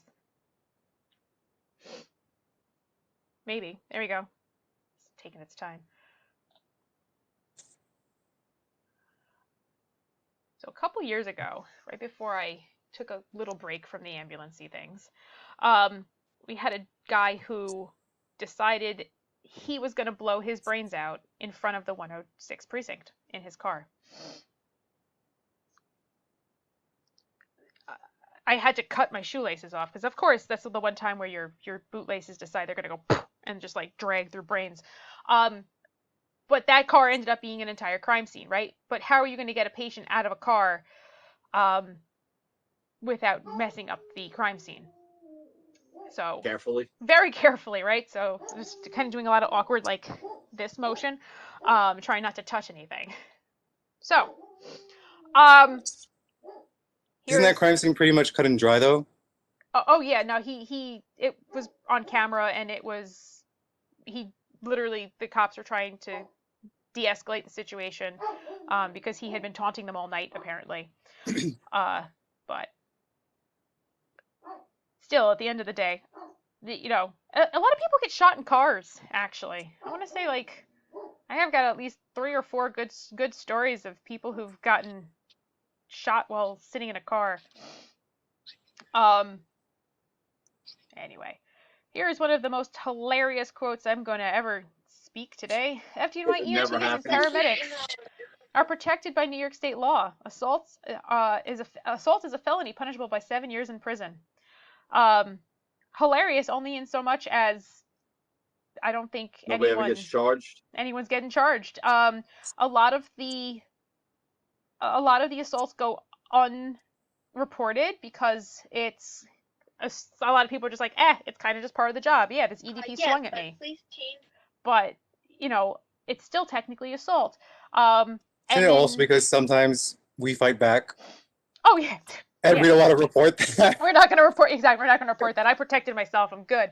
But it's still 13. technically an assault, right? So, we don't have really good numbers on who's being assaulted, what level. A lot of it just ends up being kind of scraped up to workers' comp.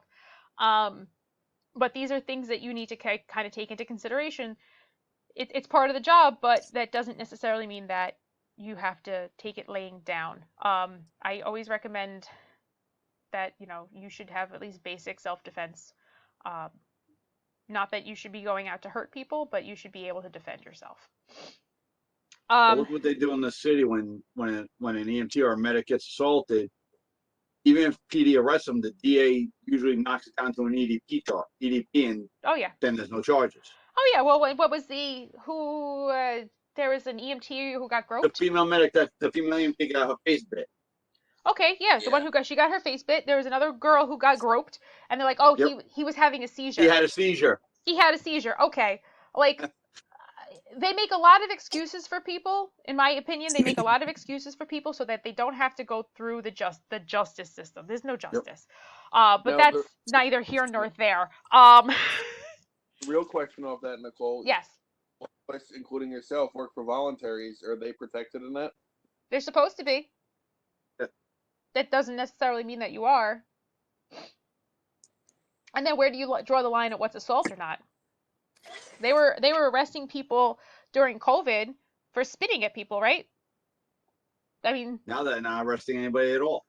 Oh yeah, no, now we're, and NYPD isn't doing anything because they're sitting there doing paperwork for 8 hours, and those guys are already out doing more crime. So, like, what's the point? Last month we got called to a guy who got tased by PD 3 times because he assaulted a security guard at a bank. Yeah. Get to the hospital, they EDP'd him. Get to the hospital, the cop was pissed that the sergeant was making her charge him with an assault charge. He goes, I don't need to charge him with an assault charge. He's an EDP. I'm like, he assaulted somebody right in front of you. You tased him 3 times. Yeah. She's like, I don't want to do the paperwork. I'm on overtime. Exactly. There's no. The whole system needs a little bit of a revamp. I thought it's the opposite, though. They want to do the paperwork because it is more hours and more pay. No, because the DA typically drops the charges, so they spend 3 days with him in holding, and then the DA drops it down to, oh, he has a psych history. Yeah, and then on top of that, they're letting everyone out on ROR. So they literally they're not keeping anybody, they're not holding anybody. They're being fingerprinted and processed, and they're back on the streets.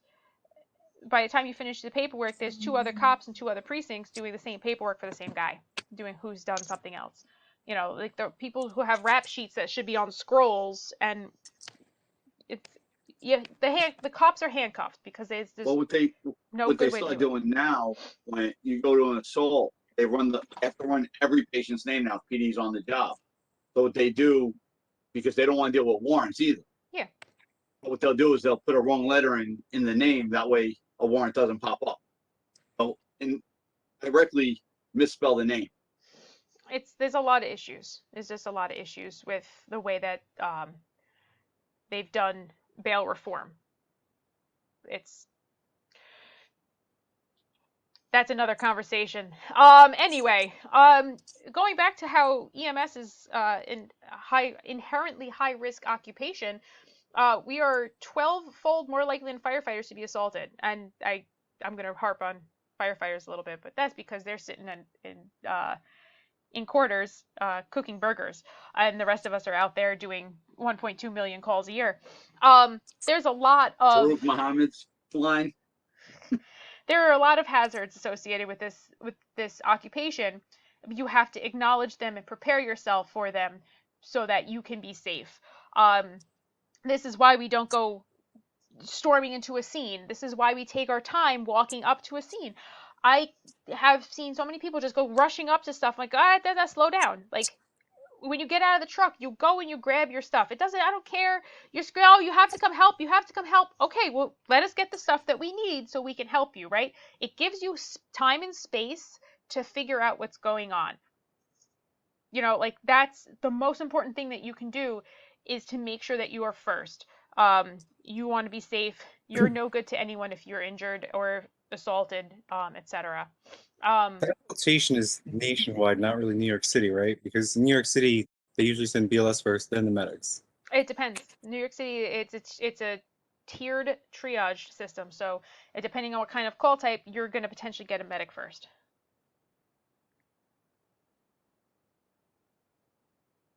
And I think that the firefighters thing is because there are, like, we have CFRs. Some jobs will end up going first. There's also a lot of other systems. New York is the only system where it's a quote-unquote promotion to become a firefighter. Everywhere else in the United States is a promotion to become a medic. So it's a lot. It's a lot of just how things are called, and how they're labeled. Backwards. Yeah, And remember this job? The 2 NYPD cops got in trouble because they didn't escort EMS to an axe murderer. What? Yeah, there was in Brooklyn, I believe, probably East New York.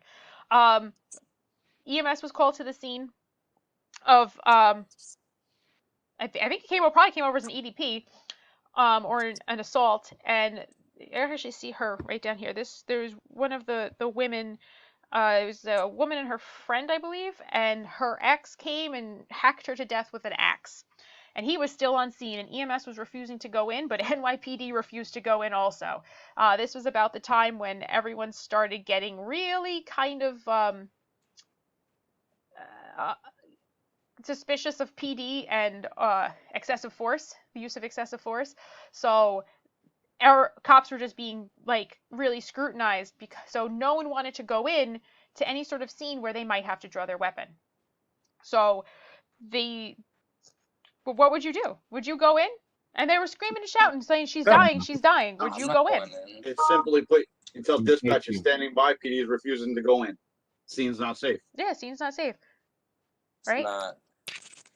That's outside of our, like, training. Like, we have no training for that. No, you don't. So I think the two EMTs actually ended up going in unescorted, to try to help her. So you just have to be careful. You have to use your head. Do they get yelled at in that situation? Who, EMS? Yeah, because technically the scene isn't safe. They're not supposed to go in. No, scene's not safe. Scene's not safe. Like, what are you gonna say to me? Go get killed by an axe murderer? Like, I'm good, thank you. No, but I mean, because they did go in without the escort. I don't know. I honestly, there's one conditions boss who ran into a burning building to get somebody out, and he got accommodation and yelled at the same time. So they probably got both.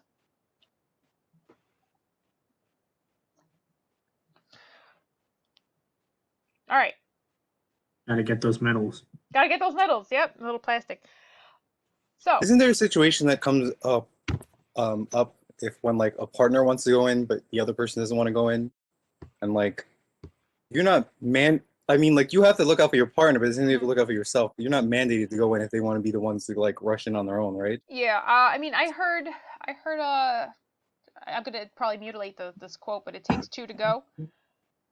And they use this in like flight paramedicine a lot. So if the medic wants to go, but the pilot says no, you can't fly.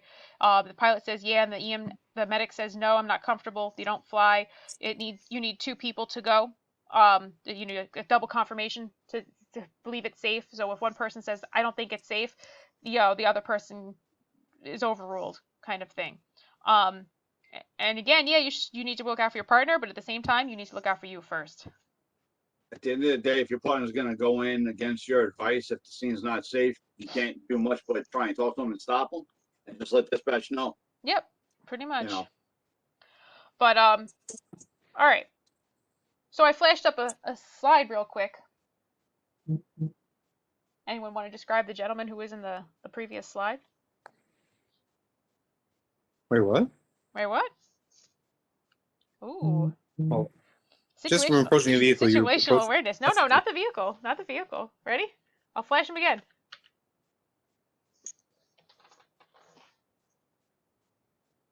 Describe him. Because I didn't see anything. Describe your perp. Ready? Oh. White male, Blue jacket, white stripes, jeans, blonde hair. Right? Mm-hmm. Is he holding anything in his hands? A knife. Possibly. Which hand? A knife. A knife. A knifer. Which hand? Left. Left. Right hand. Left. And let's. So here, this brings up a lot of questions, right? So yeah, so it looks like he's holding a knife. He's wearing navy blue, black jacket, blue jeans, white stripes, dirty blonde hair. Probably about what? Maybe 6 foot. Medium build. 5'10", 220. Would you? And this we can talk about this for days, but we're not going to. Does he look like a threat? Absolutely. Absolutely. And this is one of those things where like, oh, the cops get in trouble for stuff. Like, why'd you shoot him? Like, he was aggressively approaching me with a knife in his hand. Not saying it's right or wrong, just saying like, you know, that's a situation I would never ever want to be in. And as an EMS provider, I'd probably be throwing my bag at him and going running back to the ambulance. Not somebody I want to be interacting with on the street. So this is important, right? A lot of people get tunnel vision. You have to make sure that you're always looking around because this guy might be approaching you from across the street because he's pissed that you blocked his driveway. Then we have to explain how he tripped and fell and hit his head on an O2 tank. Exactly. Oxygen therapy. I like it when they come up to the apartment, people leave their KDT up, put the job on the screen. Yeah. And the person comes up, can you move your car? Your ambulance. Oh yeah, no, or you're actively loading a patient in the back, and they're like, "Can you move?" You're like, "Can you wait?" So don't be surprised by the ignorance of humanity, but that doesn't mean like you need to make sure that you're watching your back. Okay, always have your head on a swivel. So moving on from that, if you are approaching a vehicle, passenger side, okay, you want to put as much space between you and a potential injury as possible. You pull up from behind. If you can, you check the trunk, right? And a lot of people drive SUVs now, so you can see inside. If you cannot see inside, you want to maybe make sure that trunk is closed. And trust me, I've seen the hoopties that got the bungee cords holding that trunk closed. So, you know, sometimes just putting a hand on the trunk and making sure it's secured. Stop at the C post. Everyone know what your posts are? A, B, C, D. A, B, C. Goes back alphabetically. D is your rear. D. B is your middle. Yep. So it starts from the front. School buses, they can have all the way up to Z, right? So each each window gets an alphanumeric. You want to start from the back and work your way forward. If you have any sort of passengers here at the C post, do not pass go. Do not collect $200. Okay, because you want to make sure that the people in the back seat are not a threat to you. Don't get too close to the vehicle because where are you going to go? Where are you going to hide? You could maybe drop down, but you're in a risky area. And I know we don't do this. Like there's a lot of people who don't do this. But always make sure that you have a egress, approach a vehicle slowly. Approaching a residence. Don't stand directly in front of the door. It's the easiest spot to get shot. I have mixed feelings on approaching from the doorknob side. I know that they say that that's safer, but if someone wants to open up the door and then shoot you, you're right there. As opposed to if you're over here, you can close the door back on them. If you don't think it's safe, don't approach. You hear screaming, shouting, shooting, don't approach. Out of loud, threatening voices. Everyone makes fun of me. This is part of the reason I don't like EDPs. I don't like it when people raise their voices. You start raising your voice, and I start getting a little tense, right? Because it's just like programmed into me that that's danger. That should be programmed into you that that's danger. You should be aware of what's going on if you hear something that's suspicious. Visible weapons, obviously. Animals, right? Dogs, very aggressive cats. Never let someone get between you and the door. People come to do this all the time. He's inside. He's inside. Take me to them. Lead me. Where am I going? Where am I going? Show me. Show me. Always look for another exit. Potential weapons. This is one of the best ways. As a medic, it's great. You think that the patient has a weapon? You think there's something on them that you're a little suspicious of? I need to do a 3 lead and a 12 lead. I need to lift your shirt. Okay? Gives you a great view of their waistband, right? That's usually where we hide weapons. I found a lady once, she had about 12 hypodermic needles stuffed in her bra. So, if I didn't do a 3 and didn't do a 12, she's got a handful of hypodermic needles. Not that she's necessarily going to use them against me, but that's not something that she should have going into the hospital. That's a danger. What was that about? Huh? Why did she have needles like right there? She was a drug user. So she was just hiding it for later use, or Oh yeah, okay. she had about 12 hypodermic needles and a roll of LSD papers. She was gonna have a great time later. Living our absolute best lives. Yeah, way better than the rest of us. So then there's also contact and cover, which is something that you should be doing with your partner. So one person makes contact with the patient, the other one is head on the swivel, right? And that's really easy, right? We're doing our paperwork, so your cover person is the person going like, "What's your name? What's your birthday?" Right? And you can keep looking around while the other person does vital signs, etc., etc. Rapid threat assessment, I think we're all probably pretty familiar with this, in so much as like, you kind of know what a sketchy person looks like. You know someone who's kind of not, he's giving you kind of the heebie-jeebies. Anyone who's got rapid eye motion, kind of like their speech is off, right? If they're like either threatening or they're mumbling or they're talking really fast. Or they go really silent, really quick. Yeah, right. These are all warning signs that you should be familiar with. Posture, right? Posture, like a lot of people are very open. Like, right, I need help, please help me, right? They don't have like, they're not standing with their arms crossed. They don't have clenched fists. They're not standing in a defensive position. Like anybody who's like that, you're like, okay, I should probably take a step back. People who are fidgeting, touching specific like pockets or something like that, you should be suspicious, right? Because they're looking for something. They're confirming that they have something on them that they potentially could use as a weapon.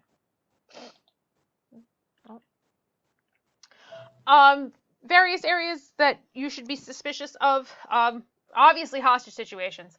I cannot stand barricaded EDP calls. I'm like, did someone bring snacks? Because like, I don't want to be here on this. Get ESU. Let's go. Gangs. Obviously, gangs we're all kind of familiar with that. The local gangs, everybody has kind of different areas. Like everyone has their territories, right? If you look, you can actually Google gang maps, and they'll tell you like who's operating in your area, which is just wild. A lot of drug activity, prostitution, sex trafficking, human trafficking, right? Gangs do it all. And clandestine drug labs. Meth labs in particular are extremely flammable. Over-the-counter cold medications. The booby traps. A lot of clandestine drug labs are booby trapped. I believe it was in CI a bunch of years ago. They found a meth lab because there was like a smell of like a natural gas smell or something, and they went to go probe the house for that, and they found a drug lab. So just always be aware of things. Be aware of your surroundings. You should kind of have an idea, right?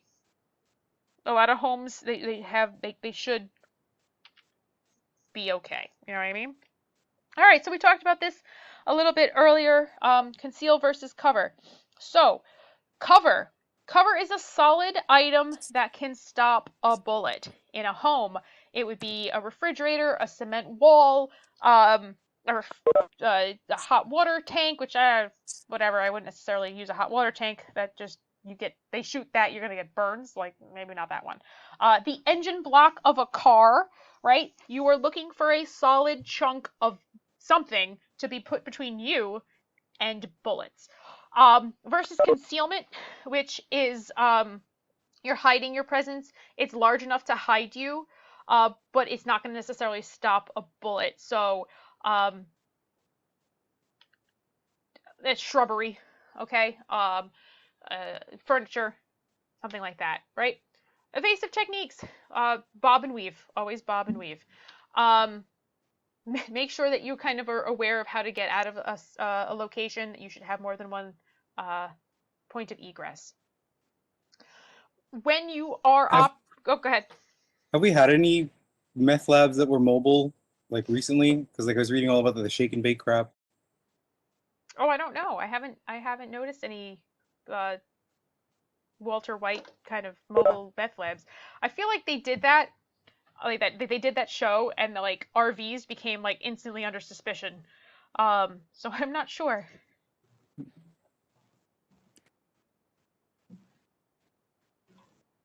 So when you're operating on a crime scene, documentation is essential.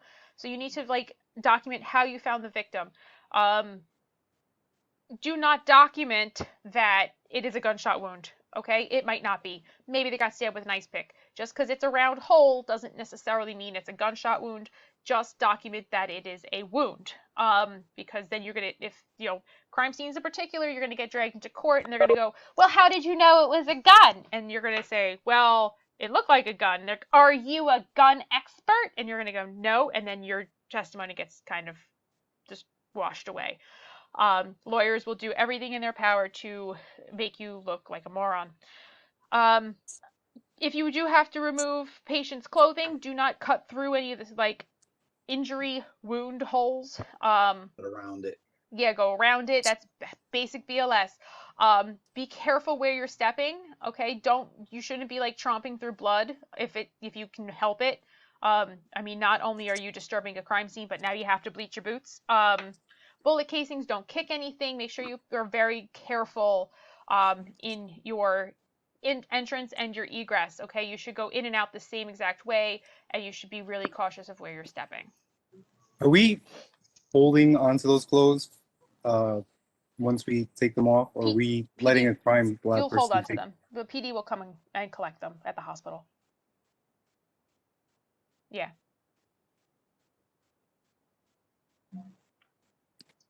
All right. Lividity and rigor. I was like a huge crime scene nerd back in the day. It can give you a lot of information about how a patient died. So this lady right here. Do you suspect foul play? No. Okay, why? Just out of curiosity. She just could have had an aneurysm.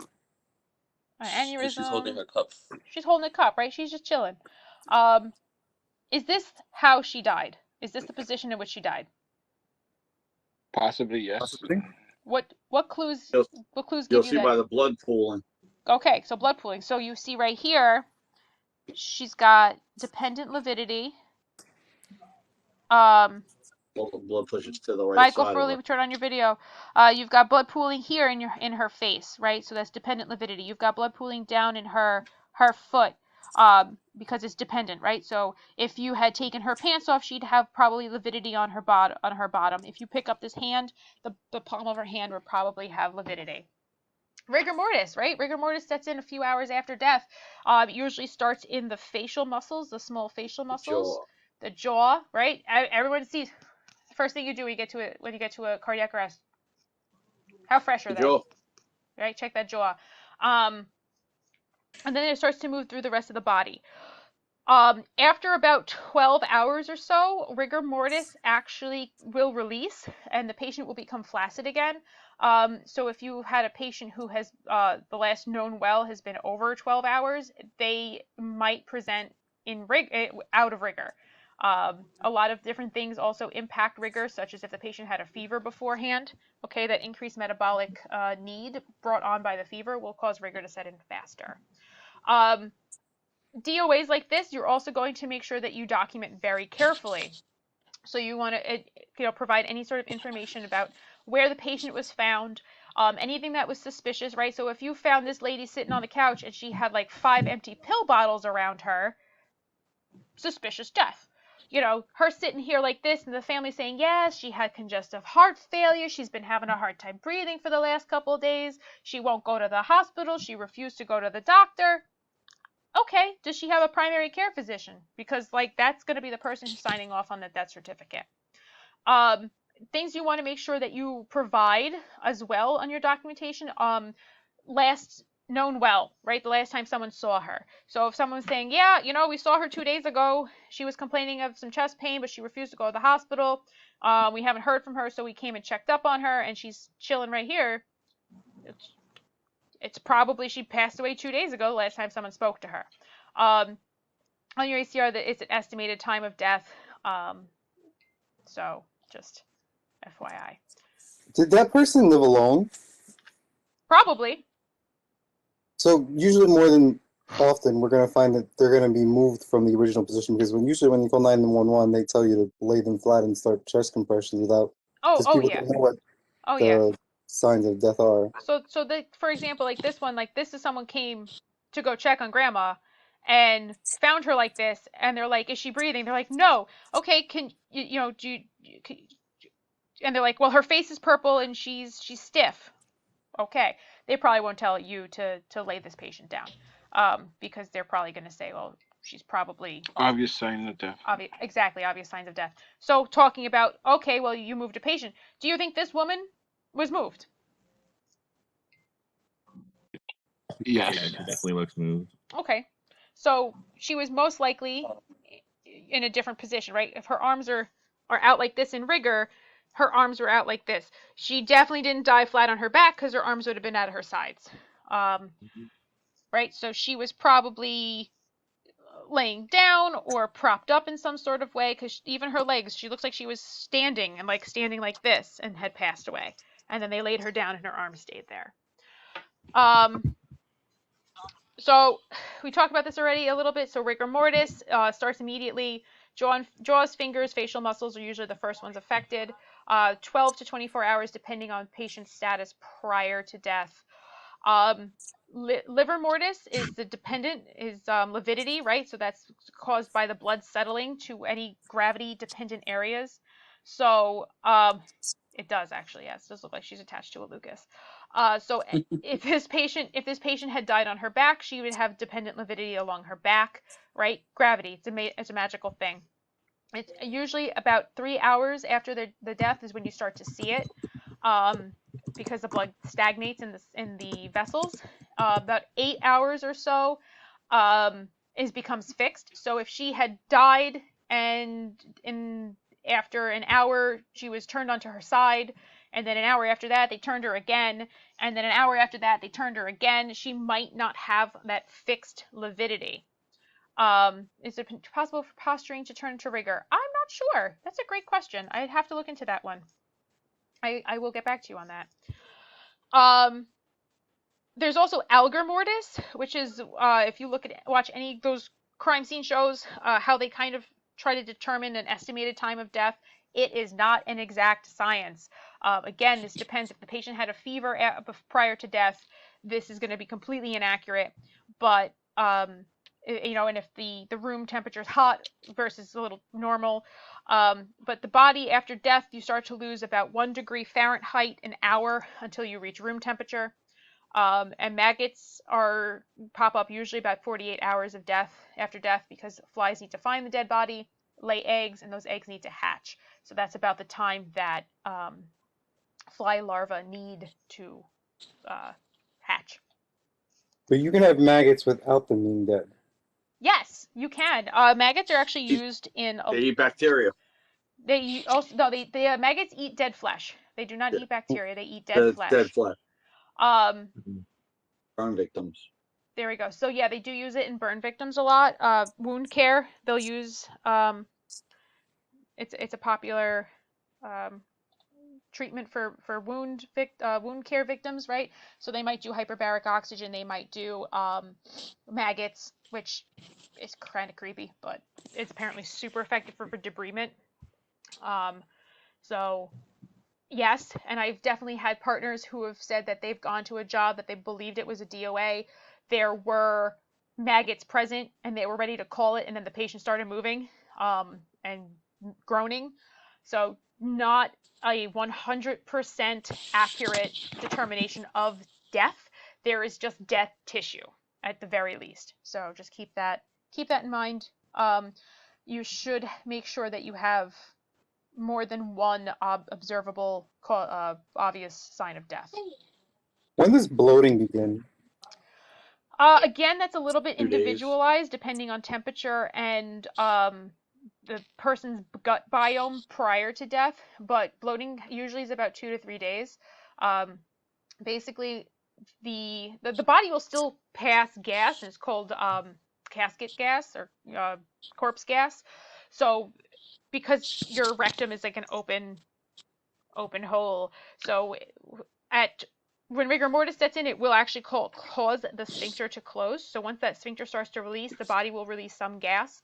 But the bacteria, depending on the bacteria gut biome, it will produce those bacteria get loose. There's nothing keeping them in check like your stomach acid or regular digestion. So as those bacteria start to produce more gas, that's when the bloating starts to set in. So it really depends on how enthusiastic the gut biome is, and again, the temperature of the scene, et cetera, et cetera.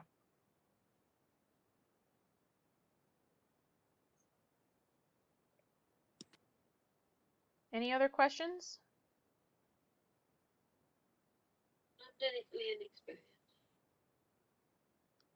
All right.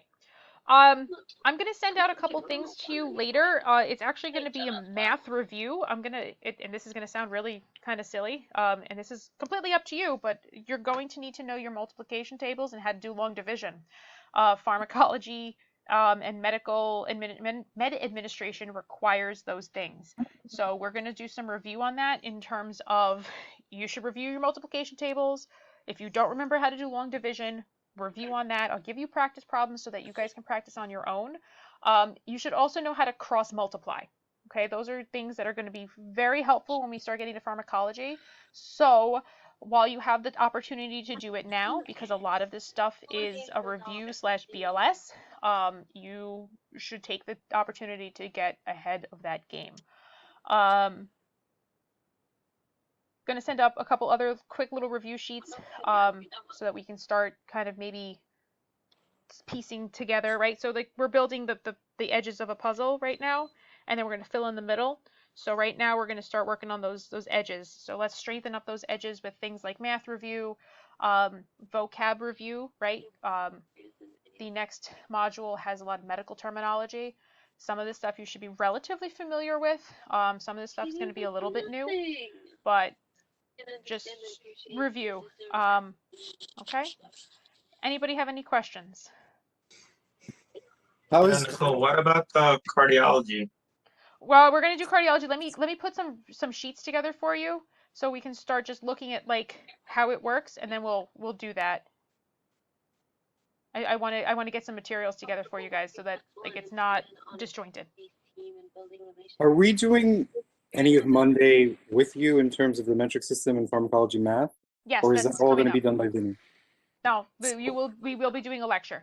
I want to get that some content together for you so you can do that. So we're gonna do some math review, some metric system, and some EKG, like whatchamacallit, some temptations there. What's up? I'm sorry, I didn't mean to interrupt you. Can That's you just okay. resend the review sheet? I didn't get it. Yes.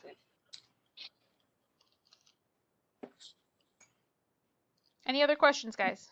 So how's Monday gonna work? We're gonna do the exam and then do a lecture right away and then break, or is it just the exam, break, and then? Just the exam, break, and then I will see you guys again on Wednesday at 9 a.m.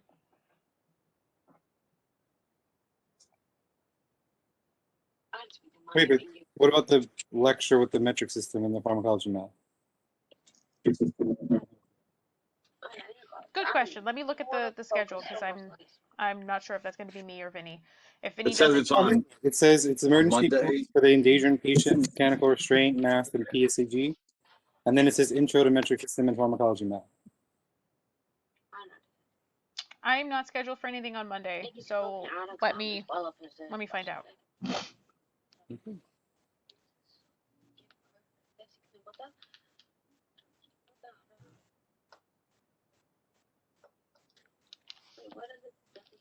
All right, guys. Any other questions, thoughts, concerns?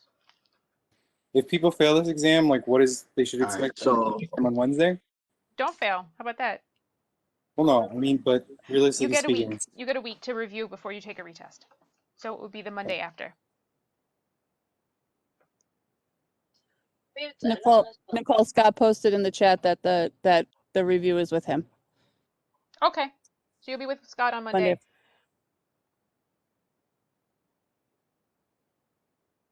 There you go. That was easy.